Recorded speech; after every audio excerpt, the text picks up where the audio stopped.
Llevaba 730 días visitando su tumba. Cada semana, sin falta, el mismo día y a la misma hora, depositaba sobre el frío mármol el mismo ramo de rosas blancas. Hasta que una chica descalza emergió de entre la cortina de lluvia y pronunció 7 palabras que hicieron añicos los cimientos de mi mundo. Su mujer no está muerta, señor Pérez.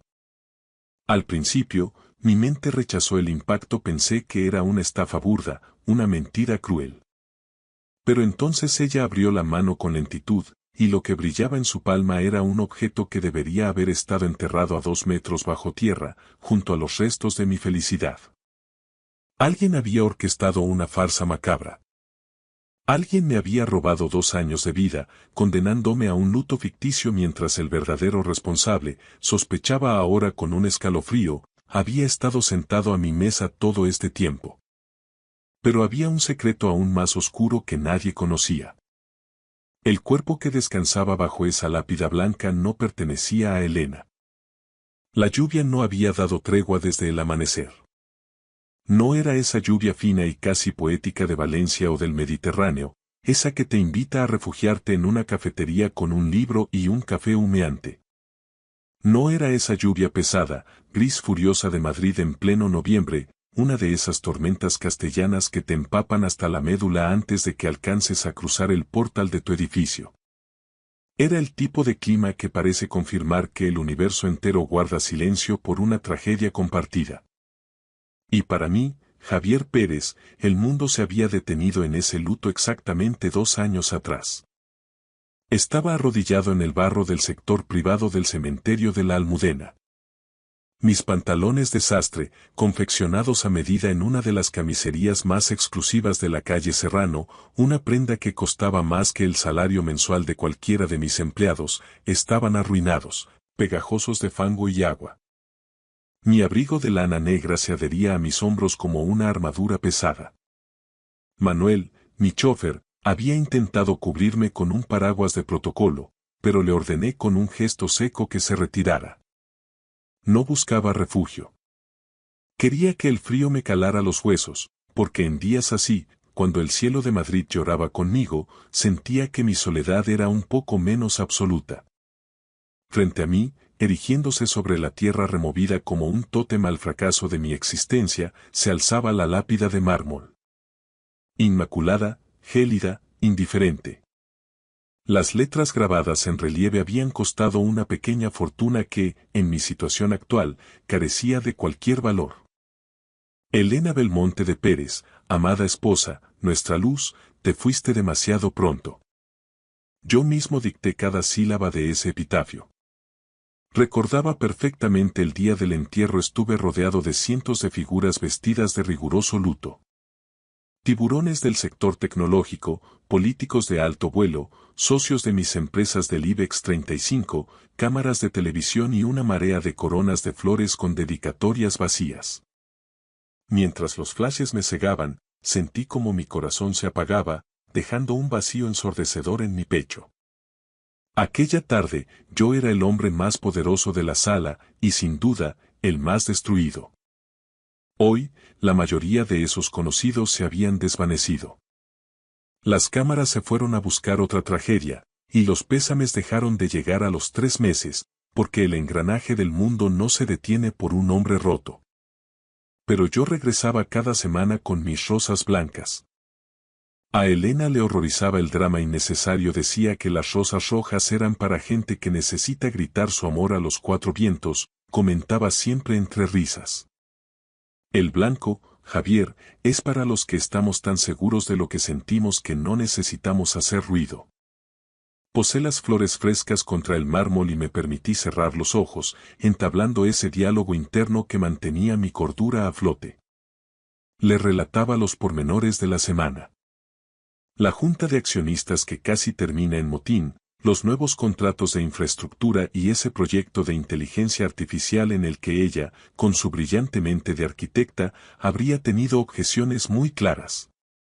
Casi pude verla gesticulando con un tenedor en la mano durante una de nuestras cenas en el ático.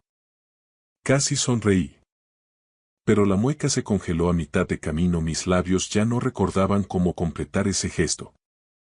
Las sonrisas pertenecían a otra vida, una que se hundió en el Mediterráneo la noche en que el yate el Belmonte saltó por los aires. Presioné la palma de mi mano contra la piedra helada. Aún me falta el aire sin ti, susurré para mis adentros. No era una frase para la galería ni para el chofer que aguardaba en el Audi blindado a pocos metros. Era un secreto entre la piedra, la lluvia y yo. Fue en ese instante de vulnerabilidad cuando surgió la voz. Señor. Era un tono suave, casi infantil, que el rugido del agua intentaba devorar.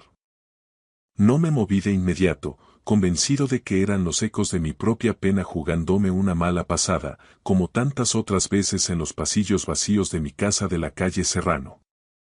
Pero la voz se volvió más nítida, cargada de una urgencia real. Señor Pérez, por favor. Necesito que me escuche. Me giré con lentitud. A unos 3 metros de distancia, bajo la lluvia inclemente, se encontraba una chica. No tendría más de 17 años, pero sus ojos cargaban con una fatiga existencial que la hacía parecer mucho más vieja. Estaba descalza. Sus pies estaban cubiertos de un barro oscuro y denso, impropio de alguien que pasea por la zona noble del cementerio. Vestía una ropa limpia pero visiblemente desgastada por el tiempo y los lavados. Tiritaba violentamente, aunque trataba de mantener la compostura. Mi primer impulso fue el cinismo. Pensé que era otra persona buscando una limosna tras reconocer mi coche oficial en la puerta. Volví la mirada a la lápida de Elena. Habla con mi chofer. Él te dará lo que necesites, dije con voz gélida. Esperé el sonido de sus pasos alejándose, pero el silencio persistió. Señor, insistió ella, y algo en el temblor de su voz me obligó a tensar la mandíbula. No he venido por su dinero. He viajado desde muy lejos para encontrarle a usted. Por favor, solo un minuto. Exhalé un suspiro pesado, todavía sin mirarla directamente. Tienes 30 segundos antes de que llame a seguridad. El agua caía como un muro entre nosotros. Entonces, la chica soltó la bomba que paralizó mi corazón. Su mujer no está muerta, señor Pérez. El tiempo se detuvo en seco. Sentí el impacto de sus palabras como se siente un accidente de tráfico a cámara lenta. Ese instante de vacío absoluto donde sabes que todo va a cambiar, pero tus sentidos aún no han procesado el golpe. Me giré con una lentitud aterradora. La chica seguía allí, empapada, sosteniendo mi mirada con una determinación impropia de su edad. ¿Qué clase de broma macabra es esta? Mi voz salió como un susurro cargado de peligro. Ella no se amilanó. Su esposa. Ella no murió en el mar. Fingió su final. La joven tragó saliva con dificultad.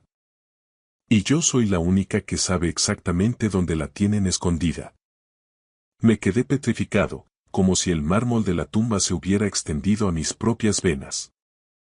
La lluvia seguía fustigando mi abrigo, pero el frío exterior ya no existía para mí, solo quedaba una furia sorda, un calor ácido que empezaba a arder en la base de mi nuca. En España, cuando alguien intenta estafarte, suele ser mediante un sofisticado engaño financiero o una red de influencias, pero esta chica estaba atacando el único pilar que sostenía mi precaria cordura. La memoria sagrada de Elena. Escúchame bien, dije, acortando la distancia entre nosotros con un paso que pretendía ser intimidante. Mi voz cortó el aire como una hoja de acero. No sé qué clase de broma macabra es esta ni quién te ha pagado para representarla, pero te sugiero que te des la vuelta y corras antes de que llame a la Policía Nacional. La chica no retrocedió ni un milímetro. Sus labios tenían un tono violáceo por la hipotermia, pero sus ojos permanecían anclados en los míos con una fijeza sobrenatural. No es ninguna broma, señor Pérez. Usted está convencido de que ella se hundió con aquel yate cerca de las Islas Baleares, ¿verdad? Todo el país lo cree. La Guardia Civil de Mar encontró restos, la aseguradora liquidó la indemnización millonaria sin rechistar y usted enterró un féretro sellado para no ver el horror. Apreté los puños con tal fuerza que las uñas se clavaron en mis palmas. El informe pericial había sido devastadoramente claro. Una explosión accidental en la sala de máquinas de El Belmonte, sin supervivientes. Los restos recuperados pasaron por un laboratorio donde el ADN confirmó lo que yo no quería aceptar. Era Elena. Hubo pruebas científicas, gruñí, sintiendo que el sabor del whisky de la noche anterior volvía a mi garganta. Hubo un entierro con honores. Hubo una farsa magistral, replicó ella, y esta vez su voz vibró, pero no de miedo, sino de una rabia contenida que me dejó sin aliento. Lo que hay en esa tumba es mármol y las cenizas de alguien que jamás llevó su apellido. Ella está viva, Javier. Malvive en un pueblo olvidado de la costa, oculta bajo una identidad prestada. Y la persona que coreografió su muerte es la misma que ahora gestiona cada céntimo de su patrimonio. Esa última frase me golpeó con la violencia de un mazo de demolición. En mi círculo, solo 3 personas tenían acceso total a las complejas estructuras offshore, a mis cuentas privadas y a las fundaciones que Elena presidía.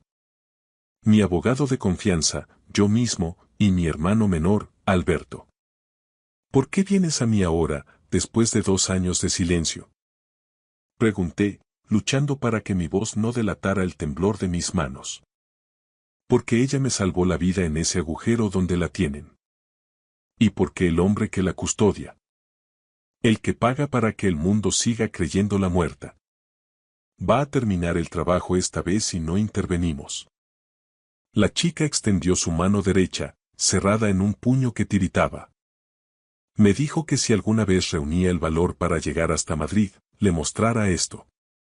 Juró que usted entendería el mensaje al instante. Abrió la mano. Bajo la luz plomiza y mortecina del cementerio, algo emitió un destello humilde. Era una pequeña medalla de plata, desgastada por los años, con la efigie de la Virgen del Carmen, la eterna patrona de los hombres del mar. En el reverso, casi borrada por el roce constante, resistía una inscripción grabada de forma artesanal, J.P.N.D.B. Siempre rumbo al norte. Sentí que el aire abandonaba mis pulmones. Aquella pieza no era una joya de escaparate en la calle Serrano, ni una pieza exclusiva de Cartier o Suárez. Era un amuleto que compramos por unos pocos euros en un puesto de hippies en el mercadillo de Denia, durante aquel primer verano en el que yo era un emprendedor con más deudas que ideas y ella una estudiante de arquitectura que dibujaba sueños en servilletas de papel. Elena juró que no se la quitaría jamás, decía que era lo único real que poseíamos antes de que el éxito financiero lo emponzoñara todo. Se suponía que esa medalla se había fundido en el infierno de la explosión del yate. ¿Dónde está? Logré articular, mi voz reducida a un susurro quebrado. Aquí corremos peligro, dijo la chica, lanzando una mirada fugaz hacia la entrada principal de la Almudena, donde los cipreses se mecían con el viento. Me han seguido desde que pisé la estación de Atocha. No puedo arriesgarme más. Mañana, a las 9 en punto, en el Café Gijón del Paseo de la Castellana. Venga solo, sin escolta y sin dispositivos. Si detecto a alguien más, me evaporaré para siempre. Antes de que pudiera reaccionar o llamar a Manuel para que la retuviera, la joven dio media vuelta y echó a correr entre los panteones con una agilidad felina, asombrosa para alguien que iba descalza sobre el barro. Se disolvió en la niebla madrileña antes de que yo pudiera dar un solo paso. Me quedé allí, solo frente al mausoleo de mármol blanco, con la medalla de plata ardiendo en mi palma como si estuviera al rojo vivo. Señor Pérez, ¿se encuentra bien? Manuel se acercó con el paraguas, su rostro reflejando una preocupación genuina ante mi inmovilidad. Cerré el puño con fuerza, ocultando el amuleto en el bolsillo de mi abrigo. Estoy bien, Manuel. Vámonos de este lugar. Subí al Audi blindado, cuyo habitáculo, antes símbolo de estatus, ahora se sentía como una celda de lujo asfixiante. Mientras sorteábamos el tráfico denso de la M30 en dirección a mi ático en el barrio de Salamanca, la imagen de Alberto no dejaba de martillear mi mente. Mi hermano pequeño había sido mi sombra y mi apoyo más sólido desde la tragedia. Él gestionó cada trámite con la aseguradora, la liquidación de activos y toda la burocracia legal que yo, sumido en el alcohol, la depresión, no podía ni procesar. Si Elena estaba viva, ¿por qué el silencio? ¿Por qué permitir que yo me hundiera en este infierno de 700 días? ¿Y cómo era posible que Alberto me mirara a la cara en cada cena familiar, compartiendo mi dolor, sabiendo que mi mujer estaba cautiva en algún rincón de la costa española? Al llegar a casa, me serví un whisky doble sin hielo. Me quedé frente al ventanal, observando las luces de Madrid fundiéndose con la lluvia. Si esa chica descalza decía la verdad, mi vida entera de los últimos 2 años no era más que una representación teatral orquestada por la sangre de mi sangre. Y yo estaba a punto de prenderle fuego al teatro. Esa noche no pude pegar ojo, el insomnio se convirtió en una tortura lenta. Mi ático en la calle Serrano, que siempre me había parecido un refugio de paz, éxito y vanguardia arquitectónica, se sentía ahora como una jaula de cristal suspendida sobre el abismo de la Castellana. No dejaba de observar la medalla de la Virgen del Carmen sobre la mesa de caoba del salón. Era real, tangible. El metal estaba gastado por el roce constante de la piel de Elena, una piel que yo había llorado y buscado en el vacío durante 730 días de oscuridad absoluta. A las 8:30 de la mañana, mucho antes de la apertura oficial de los mercados, ya estaba sentado en una de las mesas de mármol del fondo del mítico Café Gijón. El aroma a café recién molido y el murmullo de los intelectuales, periodistas y empresarios que frecuentan este templo de la palabra me resultaban distantes, casi irreales. Pedí un café, solo que no llegué a probar. El nudo en mi garganta era más espeso que cualquier brebaje. A las 9 en punto, la chica apareció por la puerta principal. Vestía una sudadera oscura con capucha, intentando camuflarse entre los ejecutivos que apuraban sus desayunos antes de encerrarse en las torres de cristal del Paseo de la Castellana. Se sentó frente a mí sin mediar saludo, con la respiración entrecortada. ¿Quién eres realmente?, le pregunté de inmediato, clavando mi vista en la suya. Me llamo Sofía, respondió ella, lanzando miradas nerviosas hacia la cristalera que daba a la calle. Y no tenemos mucho tiempo, señor Pérez. Su hermano Alberto ya sabe que estuve en la Almudena ayer. Sus hombres me detectaron en las cámaras de seguridad. Sentí un escalofrío que me recorrió la columna. Alberto no solo era mi hermano menor, era el director financiero de Pérez e Hijos, el hombre que custodiaba las llaves de nuestro imperio. ¿Qué tiene que ver mi hermano con esta locura?, dije, aunque en el fondo de mi mente las piezas empezaban a encajar con una lógica aterradora y cruel. Todo, Javier. Elena jamás quiso dejarle. Ella descubrió que Alberto estaba desviando fondos de la constructora hacia una red opaca de sociedades en Panamá y Gibraltar para cubrir sus deudas de juego y malas inversiones. Iba a denunciarlo ante el Consejo de Administración. El accidente en el yate frente a las costas de Baleares no fue un fallo fortuito en la sala de máquinas. Fue un sabotaje calculado al milímetro. Pero Elena sobrevivió al impacto. Y Alberto la encontró antes que los equipos de rescate. Golpeé la mesa con el puño cerrado, haciendo que las cucharillas de plata tintinearan con violencia. Varios clientes se giraron, pero me importó un bledo. Eso es una infamia. Alberto estaba destrozado. Lo vi llorar sobre ese féretro vacío durante horas. Alberto es mejor actor que los que desfilan por la Gran Vía, escupió Sofía con un desprecio infinito. La tiene retenida en una finca aislada cerca de la costa, en las afueras de un pueblo llamado Svia, en Alicante. Le paga una fortuna a una enfermera privada para que la mantenga sedada, en una niebla constante de fármacos. Le juró a Elena que, si intentaba contactar con usted o escapar, él se encargaría de que usted sufriera un accidente idéntico al del barco. Ella aceptó su cautiverio para proteger su vida, señor Pérez. Por amor a usted. Me costaba recuperar el aliento. Mi propio hermano, la sangre de mi sangre, me había robado a mi mujer y me había condenado a vivir en un purgatorio de soledad por pura y simple codicia. ¿Y por qué me revelas esto ahora? ¿Qué buscas tú en este tablero?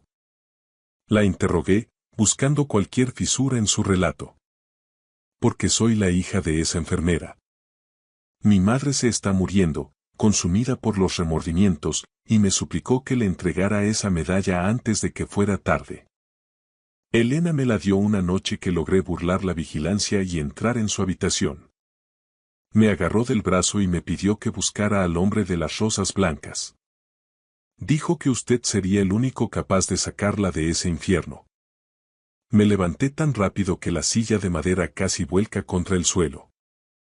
Si esto es cierto, Sofía, juro por mi vida que voy a desmantelar este mundo hasta llegar a ella. Pero si esto es una trampa de la competencia. No es ninguna trampa, me interrumpió ella, poniéndose en pie con determinación.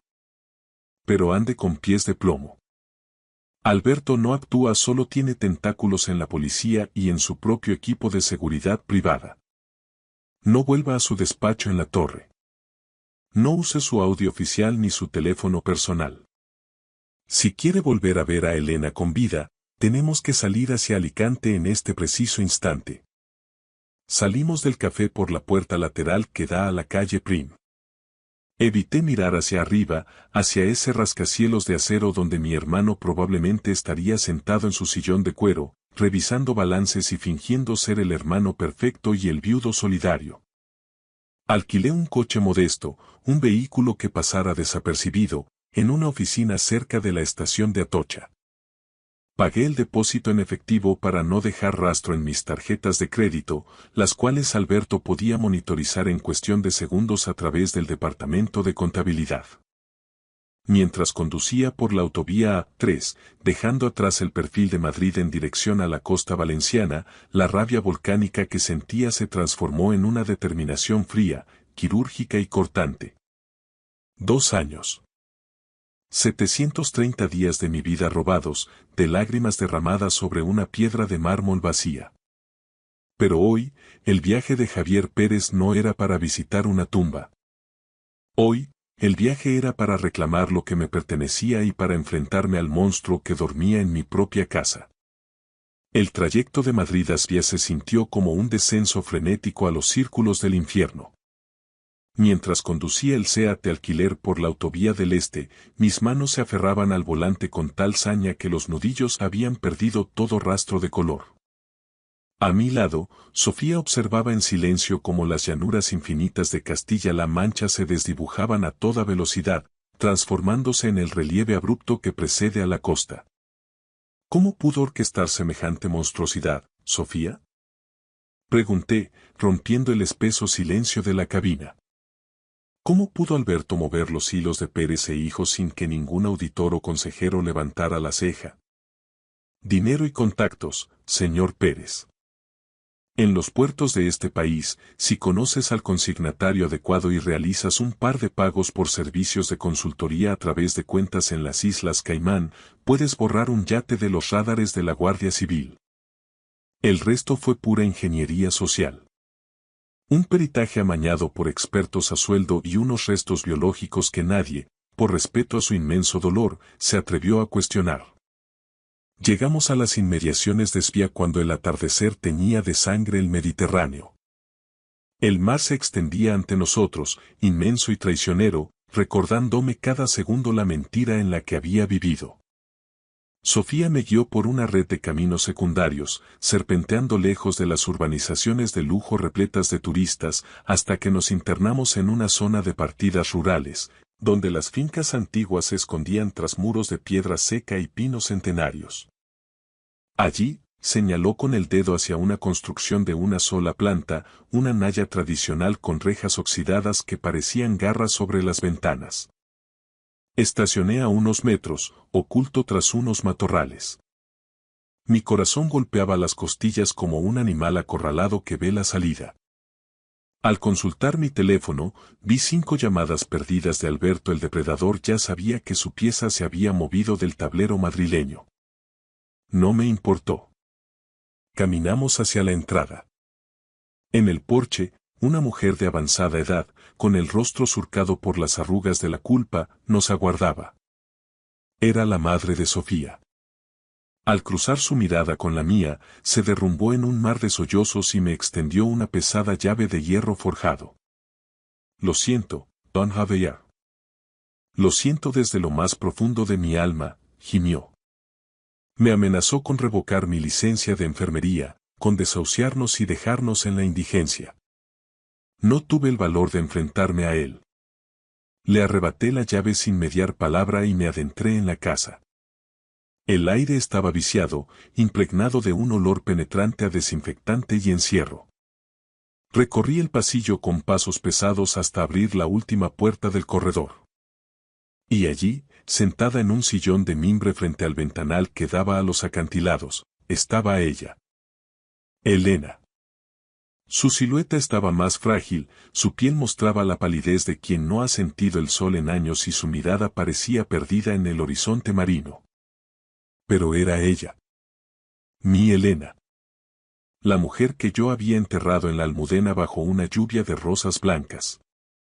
Al oír el estruendo de la puerta, giró la cabeza con una lentitud dolorosa. Cuando nuestras miradas colisionaron, el vacío de sus pupilas se disolvió, dejando paso a un terror primario que, en un segundo, floreció en una alegría desgarradora. Javier. Su voz era un hilo quebradizo, casi un susurro olvidado. ¿Eres tú? ¿O es que mi mente ha inventado una nueva pesadilla para torturarme? Me desplomé de rodillas a su lado, envolviendo sus manos entre las mías. Estaban gélidas, pero sentí el latido de su pulso. Estaba viva. Era real. Soy yo, amor mío. He venido a sacarte de aquí. La mentira se ha acabado. No hubo espacio para las explicaciones. Nos fundimos en un abrazo que intentaba reparar 730 días de soledad, de luto impostado y de traiciones fratricidas. Sin embargo, la paz se hizo añicos con el rugido de un motor de alta cilindrada deteniéndose frente al porche. Un Mercedes negro, el coche de representación que pagaba nuestra empresa. Alberto había llegado. Sofía entró en la estancia, con el rostro pálido como las calorías. Es él. Alberto está aquí y viene armado de soberbia. Me puse en pie con una calma gélida. El dolor de 2 años se cristalizó en una resolución fría y quirúrgica. Miré a Elena, que temblaba como una hoja, y luego a Sofía. No dejes que pase de este umbral, ordené. Salí al porche justo cuando mi hermano descendía del vehículo. Lucía un traje de 3 piezas impecable, con el nudo de la corbata perfecto, como si acabara de salir de un almuerzo de negocios en el Hotel Ritz. Al verme, no hubo asombro, solo una mueca cínica que me revolvió las entrañas. Vaya, Javier. Siempre fuiste un romántico incorregible, dijo, ajustándose los gemelos de oro con parsimonia. No podías limitarte a dejar que las rosas blancas hicieran su trabajo, ¿verdad? Tenías que seguir hurgando en la herida. ¿Cómo has sido capaz, Alberto? Mi voz salió como un rugido contenido. Tu propia familia. Mi esposa. ¿Qué clase de monstruo eres? No me vengas con moralismos, hermano. Elena iba a dinamitarlo todo. Sus escrúpulos de arquitecta nos habrían costado la constructora, el prestigio social y, muy probablemente, una temporada en la cárcel por los desvíos de fondos. Yo solo hice lo necesario para blindar nuestro futuro. La mantuve con vida, ¿no es cierto? Podría haberla dejado en aquel yate, pero le regalé una jubilación anticipada en este paraíso. ¿Paraíso? La has tenido drogada, secuestrada y anulada. Di un paso hacia él, pero Alberto, con una rapidez felina, extrajo un sobre lacrado del bolsillo interior de su americana. ¿No te interesa montar un espectáculo, Javier? En este sobre hay documentos internos de Pérez e Hijos que demuestran que tú estabas al tanto de que ella vivía y que utilizaste su supuesta muerte para una evasión fiscal masiva y para cobrar el seguro de vida. Si me arrastras al fango, caerás conmigo. España entera verá al magnate del IBEX 35 como el psicópata que fingió la muerte de su mujer por unos cuantos millones de euros. Alberto se acercó a mí, envuelto en esa suficiencia arrogante que siempre le había caracterizado. Da media vuelta, sube a tu coche de alquiler y regresa a Madrid. Mañana mismo Elena será trasladada a una clínica privada en Suiza y tú seguirás siendo el viudo de oro de la capital. Es lo mejor para la imagen de la familia. Miré el sobre. Miré a mi hermano. Y entonces, por primera vez en 2 años, sonreí. Una sonrisa auténtica, afilada, que hizo que Alberto diera un paso atrás por puro instinto. Te olvidas de un pequeño detalle, Alberto, dije, extrayendo mi teléfono del bolsillo, cuya pantalla indicaba que la grabación seguía activa. Yo ya no tengo nada que perder, porque ya lo perdí todo hace 2 años. Tú, en cambio, acabas de confesar un secuestro, una extorsión y una estafa procesal ante un micrófono conectado en directo con mi abogado y con la unidad de delincuencia económica y fiscal. El rostro de Alberto pasó del rosa al gris ceniza en cuestión de segundos. El poder absoluto que creía ostentar se desvaneció bajo el sol implacable de Alicante. Al fondo, las sirenas de la Policía Nacional empezaron a rasgar el silencio de la costa. El teatro se había quemado, y esta vez, el telón caía sobre el verdadero villano. Gracias por escuchar la historia hasta el final. Dale like y deja un comentario. Suscríbete al canal y activa la campana para no perderte la próxima historia. Les deseo todo lo mejor. El general de mi hijo, el amante de su esposa se inclinó hacia mí y me susurró al oído. No se preocupe, viejo. Yo gastaré sus millones mucho mejor de lo que él lo hizo. De repente, mi hijo soltó una risita dentro del ataúd. Me llamo Mateo.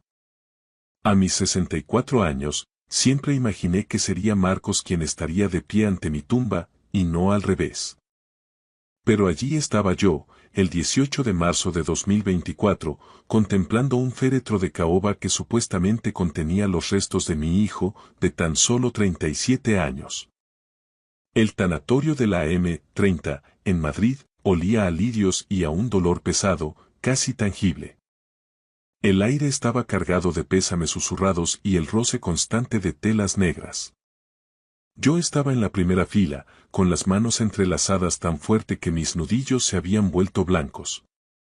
Almudena, la esposa de Marcos, estaba sentada a mi lado, secándose los ojos con un pañuelo de seda que parecía más un accesorio de teatro que una herramienta para el llanto real. Hacía 3 días que había recibido esa llamada que destrozó mi mundo. Marcos había sufrido un infarto masivo en su despacho del Paseo de la Castellana. Para cuando llegaron los paramédicos del SAMUR, ya era demasiado tarde. 37 años, sano como un roble, muerto por una parada cardiorrespiratoria. El médico dijo que a veces ocurre, especialmente con el estrés de dirigir un imperio empresarial valorado en 12 millones de euros. Yo debería haber estado devastado. Debería haber estado roto por dentro. Pero mientras escuchaba al sacerdote hablar sobre el descanso eterno y la paz celestial, algo no encajaba. No era solo la obvia injusticia de enterrar a un hijo, sino algo más, algo que no lograba identificar. La lista de asistentes era interminable. Marcos era muy querido en el mundo de los negocios madrileño, respetado por sus colegas y adorado por sus amigos. O al menos eso es lo que yo siempre había creído. Pero mientras observaba a la gente desfilar ante el féretro, ofreciendo palabras huecas de consuelo, empecé a notar detalles extraños. El duelo de Almudena parecía calculado milimétricamente. Lloraba en los momentos precisos, aceptaba las condolencias con la cantidad perfecta de dignidad y, de algún modo, lograba verse devastadoramente hermosa en su vestido negro de diseñador. Para ser una mujer que acababa de perder a su marido tras 9 años de matrimonio, parecía notablemente entera. Y luego estaba Sergio, el socio de Marcos y supuesto amigo íntimo de Almudena. Estaba de pie al fondo de la sala, pero sus ojos no estaban en el ataúd, sino en ella. Cada vez que Almudena se movía, su mirada la seguía. Cuando ella hablaba con otros invitados, él escuchaba con atención. Cuando ella se tocaba el pelo con nerviosismo, Sergio se inclinaba ligeramente hacia adelante, como si estuviera conectado a ella por un hilo invisible. Conocía a Sergio desde hacía años. Era la mano derecha de Marcos en la empresa, el hombre que manejaba la parte financiera mientras mi hijo se centraba en las operaciones. Un tipo de habla fluida, con el pelo perfectamente engominado y trajes de sastre caros. Sergio siempre me había parecido el tipo de hombre que mide todo por su valor potencial. El servicio se hizo eterno. La gente compartía recuerdos de Marcos que sonaban ensayados, versiones desinfectadas de una vida que yo sabía que era mucho más compleja. Mi hijo era apasionado, a veces temerario, y ferozmente leal a quienes amaba. Pero al escuchar aquellos discursos, cualquiera pensaría que era un santo que jamás levantó la voz ni tomó una decisión cuestionable. Cuando llegó el momento de que la familia diera su último adiós, me encontré caminando hacia el ataúd con pies de plomo. Marcos parecía en paz, con las manos cruzadas sobre el pecho, vistiendo el traje azul marino que le había comprado para el día de su boda. Su rostro estaba pálido pero sereno, pareciendo incluso más joven de sus 37 años. Me incliné y susurré. Te voy a echar de menos, hijo. Siento no haber podido protegerte. Al retirarme, Almudena se acercó al féretro.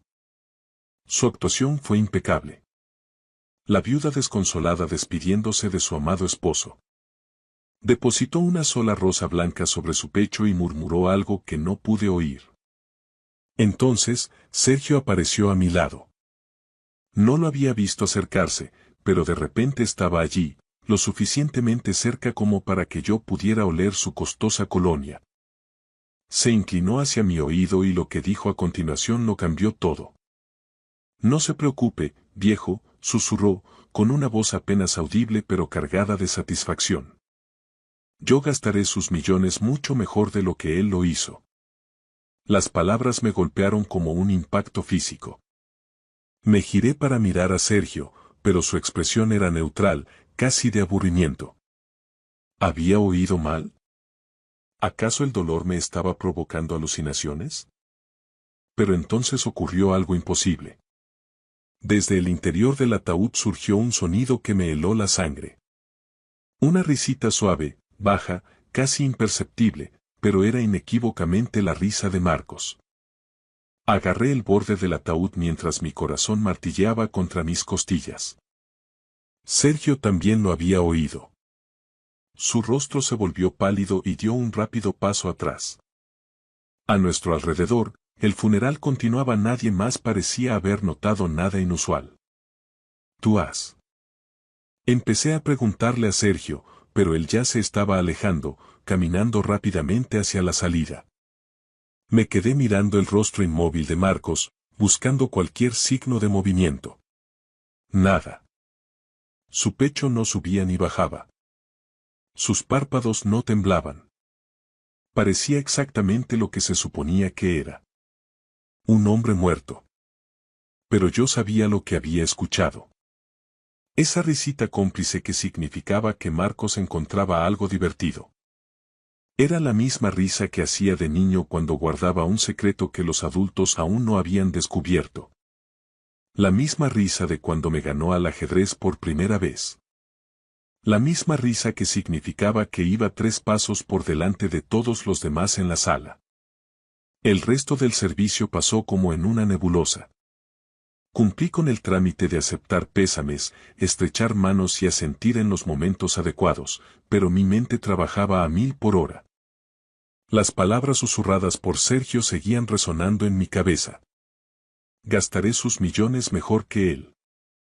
¿Qué significaba eso? ¿Y cómo demonios podía Marcos reírse si estaba muerto? Cuando el tanatorio empezó a vaciarse, me encontré a solas con el ataúd por un momento.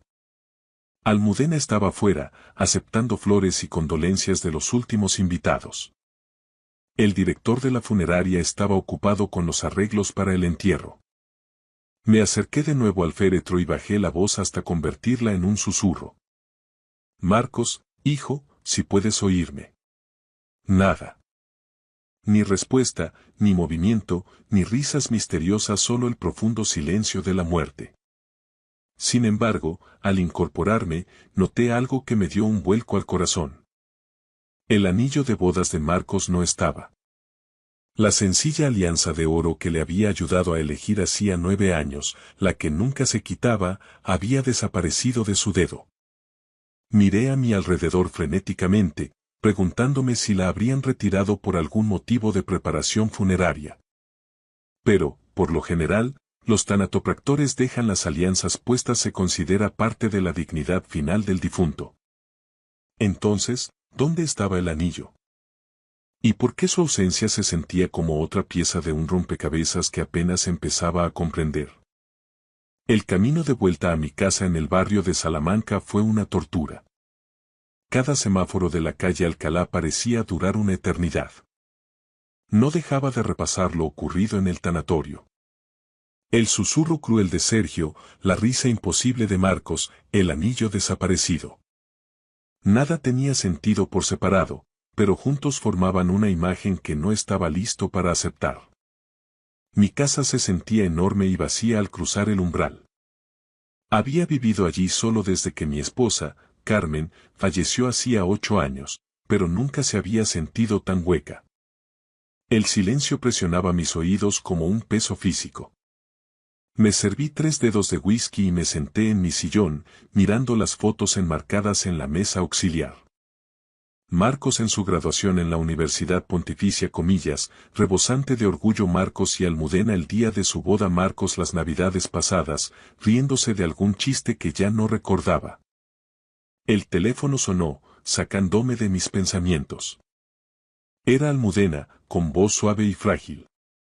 Mateo, solo quería darte las gracias por lo de hoy. Marcos habría estado muy orgulloso de lo bonita que ha sido la ceremonia. Sí, logré decir con la garganta apretada. Fue preciosa. Sé que es difícil, pero tenemos que hablar de los trámites, continuó ella. El abogado quiere reunirse con nosotros la semana que viene para el testamento y el futuro de la empresa. Sergio cree que deberíamos. ¿Sergio cree? La interrumpí, con el whisky dándome más valor del habitual. ¿Desde cuándo Sergio opina sobre los asuntos de nuestra familia? Hubo una pausa. Ha sido de gran ayuda, Mateo. No sé qué habría hecho sin él en estos momentos. Seguro que no, pensé, pero me lo guardé. Hablaremos luego, Almudena. Necesito tiempo. Después de colgar, me quedé sentado en la creciente oscuridad del salón.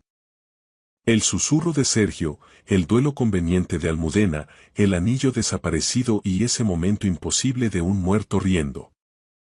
Algo estaba muy, muy mal, y pensaba descubrir qué era. El reloj de pared del pasillo dio las 11 cuando finalmente me fui a la cama, pero el sueño no llegaba. Cada vez que cerraba los ojos, oía de nuevo esa risita. No dormí. ¿Cómo podría haberlo hecho?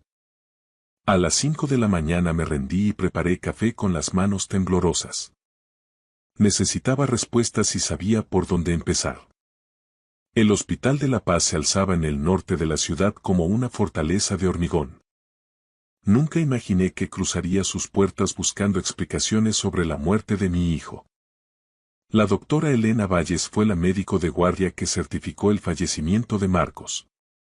Era más joven de lo que esperaba, probablemente en sus 40, con el pelo canoso recogido en un moño pulcro. Cuando me presenté, su expresión se suavizó con una simpatía practicada. señor Holloway. Quiero decir, señor García, lamento mucho su pérdida. Su hijo llegó demasiado tarde. Según los informes, fue algo fulminante. Necesito entender qué pasó, dije, sentándome en la incómoda silla de plástico de su despacho. Marcos estaba sano. Hacía deporte, no fumaba, apenas bebía. ¿Cómo cae muerto un hombre de 37 años por un infarto? La doctora consultó el expediente en su ordenador. A veces ocurre. El estrés es un factor determinante. ¿Estaba su hijo bajo mucha presión últimamente? Pensé en ello. Marcos siempre había sido ambicioso, pero últimamente parecía diferente, más reservado. Cortaba las llamadas cuando yo entraba en la habitación, decía que estaba demasiado ocupado para nuestras cenas de los domingos. Yo no atribuía a la empresa, pero ahora me preguntaba si había algo más. ¿Quién lo trajo al hospital? Pregunté. Su socio, Sergio Moreno. Dijo que encontró al señor García desplomado en su oficina sobre las 6:30 de la tarde. ¿Y no le parece extraño que Sergio estuviera allí tan tarde? La doctora Valles pareció incómoda. Entiendo que busque respuestas, pero a veces no hay explicaciones satisfactorias para la tragedia. Doctora, por favor, insistí. En su opinión médica, ¿hubo algo inusual en el caso de mi hijo? Se quedó en silencio un largo rato, tamborileando con los dedos sobre la mesa. Finalmente, suspiró. Lo único extraño fue la rapidez con la que apareció el rigor mortis.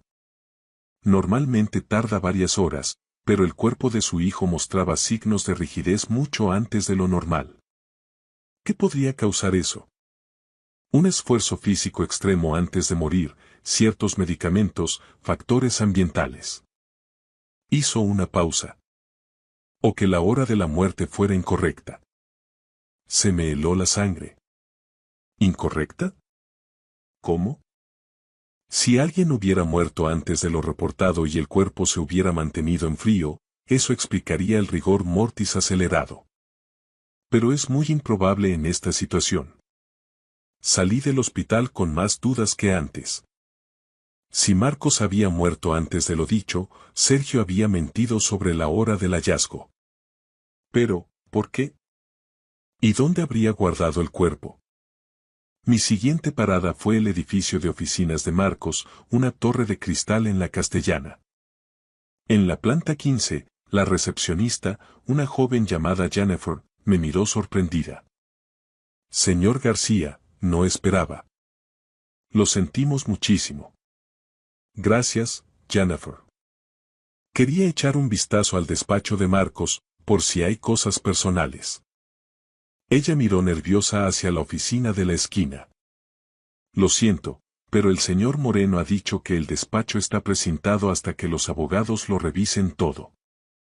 Por razones legales, dice. Bajó la voz. Entre nosotros, se está comportando de forma muy rara. Viene aquí todas las noches, revisa archivos, hace llamadas. Ayer se quedó casi hasta medianoche, el mismo día del funeral. Lo sé porque me olvidé el bolso y tuve que volver.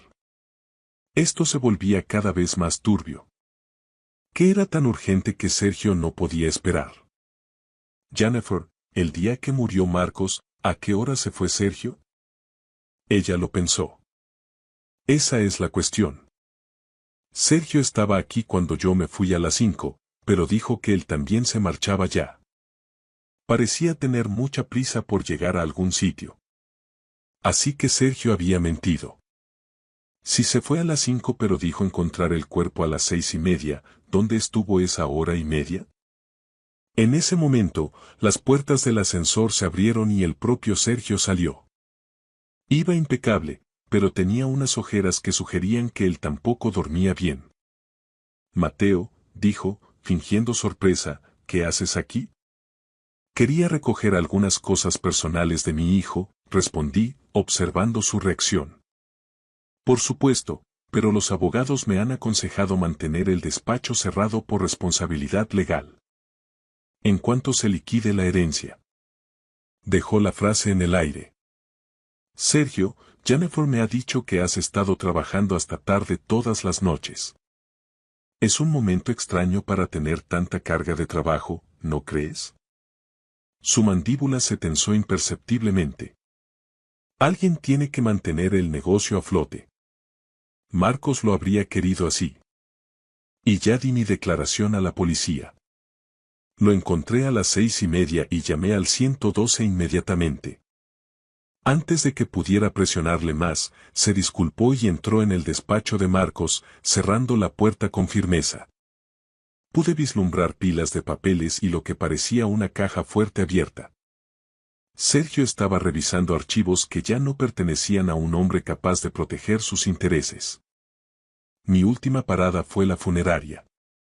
El director, un hombre delgado de manos pálidas, me recibió en su oficina. Espero que todo fuera de su agrado ayer, señor García. Su hijo se veía muy sereno. Sí, asentí. Me preguntaba por sus objetos personales, concretamente por su alianza de boda. El director consultó sus papeles. No hay ninguna mención a un anillo en nuestras notas de ingreso. A veces se retiran en el hospital o la familia solicita su entrega para custodia. A menudo se le entrega al cónyuge antes del servicio. Así que Almudena podría tenerlo. Pero, ¿por qué no lo había mencionado? Hubo otra cosa inusual, añadió el director. El cuerpo llegó mucho más frío de lo normal. Como si hubiera estado refrigerado. Todo encajaba con lo que dijo la doctora Valles. Marcos murió antes de lo dicho o fue mantenido en frío. Mientras conducía a casa, sonó mi teléfono. Era Almudena, y su voz sonaba tensa. Mateo, tenemos que hablar. ¿Puedes venir a casa esta noche? Hay algo importante sobre Marcos que debo decirte. ¿De qué se trata? No puedo decírtelo por teléfono. Es sobre cómo se ha estado comportando últimamente. Por favor, tienes que saber la verdad. Llegué a la casa de Almudena, un chalet impresionante en una de las mejores zonas de Pozuelo de Alarcón. Ella me abrió vestida con una bata de seda negra. Sus ojos estaban rojos, pero no podía distinguir si era por pena real o maquillaje. Marco se comportaba de forma extraña estos últimos meses, confesó mientras se servía una copa de vino. Se volvía reservado, desaparecía horas sin dar explicaciones. Empezó a dormir en la habitación de invitados. Yo pensé que tenía una aventura. Pero luego encontré recibos de un trastero que alquiló bajo un nombre falso. Me entregó un sobre con fotografías. Marcos hablando con desconocidos, Marcos entrando en un edificio de apartamentos corriente, Marcos sentado en su coche frente al despacho de nuestro abogado de confianza. Y lo más inquietante. Marcos reuniéndose con el Dr. Harrison, un viejo amigo que trabajaba en el mismo hospital. Hay más, murmuró Almudena. Contraté a un detective privado. Marcos sabía lo de Sergio y yo. Me quedé helado. ¿Tú y Sergio? Empezó hace 6 meses. Me sentía sola, Marcos siempre trabajaba. No pretendía que pasara. Juan Marcos lo descubrió. Él también contrató a alguien para seguirme a mí. Estábamos espiándonos mutuamente. Si Marcos conocía la aventura, el susurro de Sergio en el funeral cobraba un sentido aterrador. Almudena, ¿cómo murió Marcos de verdad? Eso es lo que no entiendo, Mateo. No creo que muriera. La noche del supuesto infarto, yo estaba con Sergio. Tenemos coartada mutua. Pero Marcos estaba planeando algo. En el trastero había documentos, dinero en efectivo, identidades falsas. Parecía que se preparaba para desaparecer. ¿Había fingido Marcos su propia muerte? El Dr. Harrison era su amigo desde la universidad. Si alguien podía ayudarle a falsificar un certificado y acceder a la morgue, era él. Pero, ¿por qué? Piénsalo, Mateo, dijo Almudena. Si Marcos moría, ¿quién heredaba todo? Yo. ¿Y con quién paso el tiempo? Con Sergio, que conoce cada detalle de las finanzas. Marcos quería pillarnos. Quería ver qué hacíamos si pensábamos que estaba muerto. Y habéis caído de lleno en la trampa, añadí yo, sintiendo náuseas. Sergio ya hablaba de liquidar activos, transferir fondos a las Islas Caimán y vender la empresa. Pero Sergio no solo quería el dinero. Estaba buscando formas de declarar a Marcos muerto legalmente lo antes posible y ha estado haciendo preguntas sobre ti. Sobre tu salud, tu testamento. Te ve como el único obstáculo para el control total. Mateo, creo que planeaba un accidente para ti también. El horror total me golpeó. Sergio planeaba matarnos a ambos por dinero. Y Marcos, sabiéndolo, había fingido su muerte para desenmascarar la conspiración. Tenemos que encontrarlo, dije levantándome. Almudena me dio una llave. La encontré en el despacho de casa. Creo que es la del trastero. Conduje hasta un polígono industrial en las afueras. El trastero número 73 estaba al fondo. Al abrirlo, encontré un centro de mando. Fotos, registros financieros y equipo de vigilancia. Y una pequeña nevera. Dentro había viales con una etiqueta. Agente de parálisis temporal. Imita síntomas de parada cardíaca. Mi hijo se había drogado para simular su muerte. Escuché pasos detrás de mí. No era Marcos. Era Sergio, con el traje arrugado y una pistola apuntándome al pecho. Hola, Mateo. Me preguntaba cuándo encontrarías este sitio. Marcos siempre dijo que eras demasiado listo para tu propio bien. Sergio, ¿qué estás haciendo? Lo mismo que tú, buscar respuestas. Pero yo ya las tengo. Tu hijo es un hombre muy peligroso que debe ser detenido antes de que lo arruine todo. Marcos movió 12 millones de euros de sus cuentas 3 semanas antes de morir. Muy conveniente. Me obligó a retroceder. Vas a llamarlo. Marcos dejó una forma de contactar contigo es demasiado sentimental para dejar a su padre fuera. Entonces lo comprendí.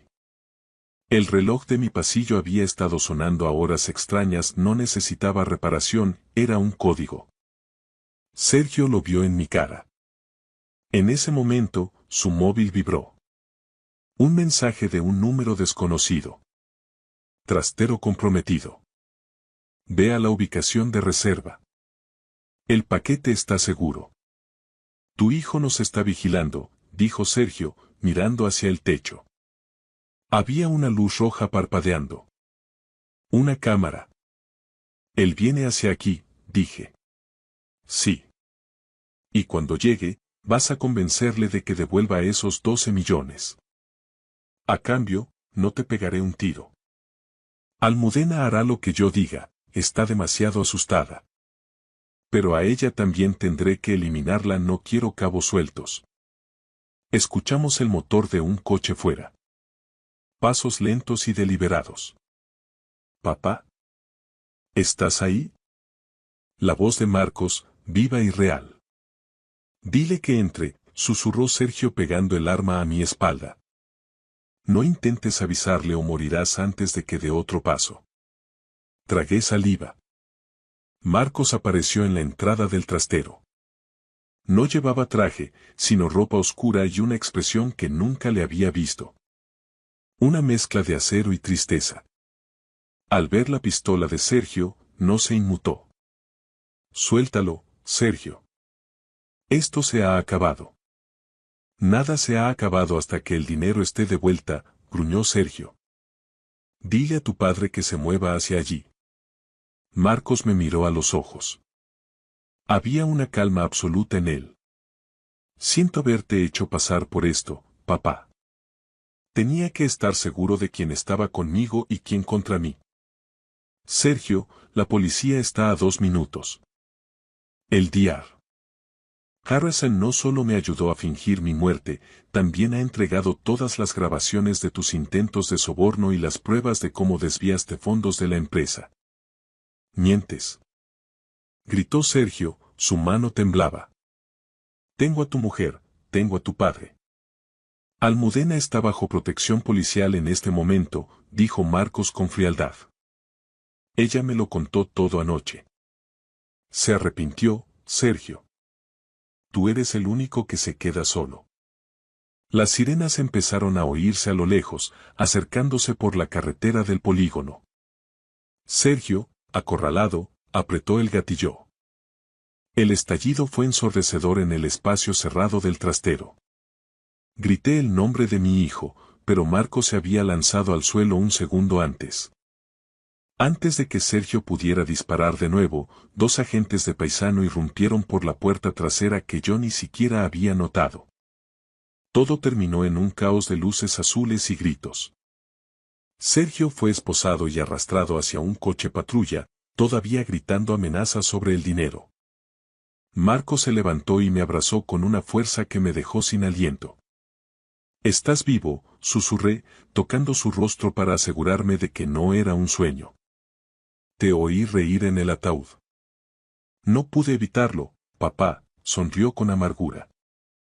Oír a ese imbécil presumir de cómo iba a gastar mi dinero cuando yo tenía sus cuentas bloqueadas desde hacía una semana. Fue demasiado tentador. Semanas después, nos sentamos en la terraza de un café frente al Retiro. La empresa estaba en proceso de reestructuración.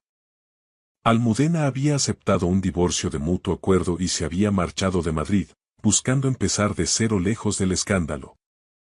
Sergio esperaba juicio en la prisión de Soto del Real por intento de homicidio y fraude a gran escala. Marco sacó su alianza de oro del bolsillo y se la volvió a poner. La guardé para recordarme que incluso las promesas más sagradas pueden romperse, dijo mirando el anillo. Pero también para recordar que la familia es lo único que realmente importa proteger. Le puse la mano en el hombro. Habíamos pasado por un infierno, pero por primera vez en mucho tiempo, el sol de Madrid se sentía cálido y el futuro ya no olía a lirios ni a despedidas. Gracias por escuchar mi historia hasta el final. Si resonó contigo, dale like, escribe en los comentarios qué fue lo que más te tocó y no olvides decir de dónde eres. Suscríbete al canal, vienen muchas más historias.